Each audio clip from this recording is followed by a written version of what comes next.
Number system 9th का ये part 12 है। परमेय संख्या और अपरमेय संख्या के बारे में बतला दिए हैं पूरा डिटेल में, दोनों किस तरह की संख्या है, इसकी क्या परिभाषा होती है। अब परमेय संख्या और अपरमेय संख्या दोनों में डिफरेंस क्या है, अंतर क्या है, इसको समझो। परमेय संख्या के बारे में क्या बतलाया है। परमेय संख्या को p/q के रूप में हम लिख सकते हैं जहां q शून्य नहीं होना चाहिए, पहली बात। दूसरी बात, p और q दोनों पूर्ण अंक है, यानी पूर्णांक है।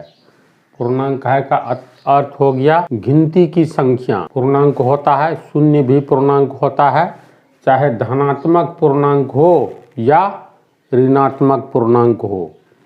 शून्य के दाईं ओर की संख्या हो पूर्ण अंक या बाईं ओर की संख्या हो। शून्य की दाईं ओर धनात्मक पूर्णांक होता है, शून्य के बाईं ओर ऋणात्मक पूर्णांक होता है। तो इसमें लिखा है p एवं q पूर्णांक है, लेकिन q शून्य नहीं होना चाहिए। तो ऋणात्मक पूर्णांक भी हो सकता है और धनात्मक भी। जैसे मान लो -5/6, तो माइनस लग गया, यहाँ कुछ चीज़ नहीं है तो यहाँ प्लस है ना। तो 5 पूर्ण अंक है, ऋणात्मक है अलग बात है, ऋणात्मक पूर्ण अंक।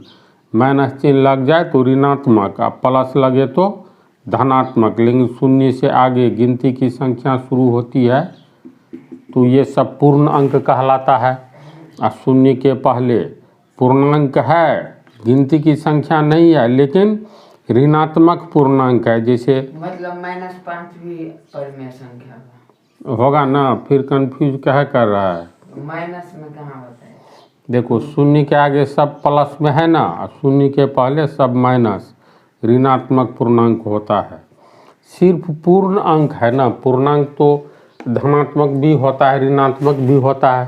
कहेंगे 5 रुपया किसी को फायदा हुआ तो लिखते हैं 5 रुपया प्लस, प्लस का मतलब फायदा। कहेंगे माइनस में है 5 रुपया, इसका मतलब माइनस दिखलाता है।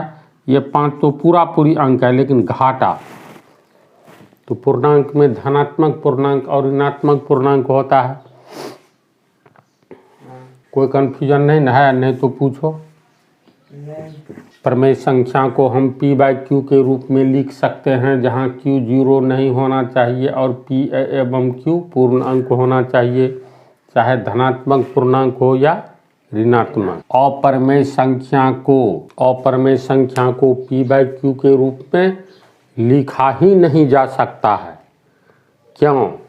क्योंकि p यानी अंश नहीं प्राप्त होता है। क्यों नहीं प्राप्त होता है? तो दशमलव के बाद अंकों का आना रुकेगा तब तो। अंकों का आना नहीं रुकता है। और दूसरी बात, दशमलव के बाद अंकों का आना जारी तो रहता है, लेकिन अंक या एक से अधिक अंकों के समूह का रिपीटेशन नहीं होता है, अनंत की ओर जाता है। इसलिए अपरमेय संख्या को p/q के रूप में नहीं। तो दोनों का मेन डिफरेंस समझ गया। देखो परमेय संख्या में दशमलव के बाद या तो अंकों का आना रुक जाता है, दशमलव के बाद अंकों का आना रुक भी जाता है, या नहीं रुकेगा तब, या जब अंकों का आना नहीं रुकता है तो एक या एक से अधिक अंकों के समूह की पुनरावृत्ति यानी रिपीटेशन होने लगता है। किस में? परमेय संख्या में। अपरमेय संख्या में तो ऐसी बात नहीं होती है। अपरमेय संख्या में दशमलव के बाद अंकों का आना तो जारी रहता है, लेकिन एक या एक से अधिक अंकों के समूह का रिपीटेशन नहीं होता है।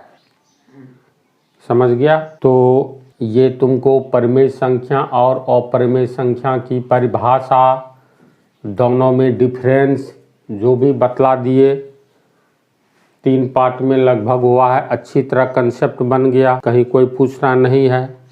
तो परमेय और अपरमेय संख्या की पहचान हो जाएगी, है ना ऐसी बात। इसके आगे अब बतलाएंगे परमेय संख्या को कैसे लिखा जाएगा, रेकरिंग वाला। समझा ना। p/q के रूप में जैसे मान लो 1.333 ... इसको हम p/q के रूप में कैसे लिख सकते हैं ये सब बतलाएंगे। इस पार्ट में इतना ही रहने दो।